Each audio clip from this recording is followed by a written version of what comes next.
So Pablo, could you talk a little bit about how this came about? This is Juanes and John Legend. Mm-hmm. Yeah. Well, we have a crisis of deportations in this country, but also a crisis in the incarceration. The fact is that there are thousands, there are about 34,000 beds in detention centers. As our country is rethinking its criminal justice system, and you can see how California has led the way, what's happening is that the empty beds that are being left in the jails are being filled with undocumented people. A significant segment of folks who are in federal prison are migrants who cross the border perhaps twice or three times.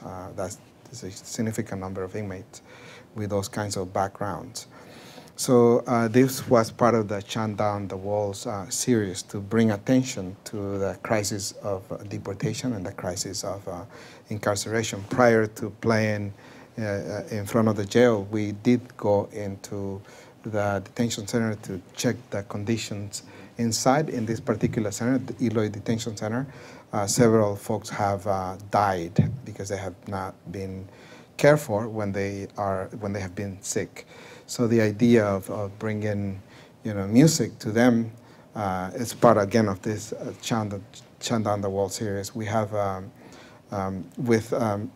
over the years, the music outside the jails has resonated with some famous artists like John Legend and Juanes, and we contacted them and they said that they would love to do something similar. So the way we use arts and culture is connected to campaigns. A couple of weeks ago, we were in the Caravan Against Fear that we organized together with SEIU to push for the passage of the California Values Act, which would limit the participation of local police in the enforcement of immigration law. So the band accompanied the folks that were part of the caravan, performing outside detention centers, performing in front of the sheriff, because the main opponents of this legislation is actually the Sheriff Association. So we perform in all of those places. So again, the way we bring arts and culture and the way we bring artists is as part of these campaigns. And it has, again, two goals. One is to influence the outside world in terms of how they think about these particular issues of incarceration and deportation and the criminal justice system, the enforcement of immigration law, for people to have a basic understanding. It's very complex. Like no one really understands it. But it's important that we have, people like Juanes and John Legend using their voice to tell the stories. What happened during the event was people who were in deportation proceedings coming forward and sharing their stories. So essentially, Juanes and John Legend lent their voices for folks, for organizers, for people who are in deportation proceedings to essentially tell their story. And the idea is that we want to build power. And that we've produced several videos with artists, and we've always made part of those videos actually undocumented people. In one of the videos, for instance, the video that we did with Aloe Black, which has, I think it's probably the video, how many? Like 19 million views. I think is the one of the few videos on immigrant rights that's been watched the most.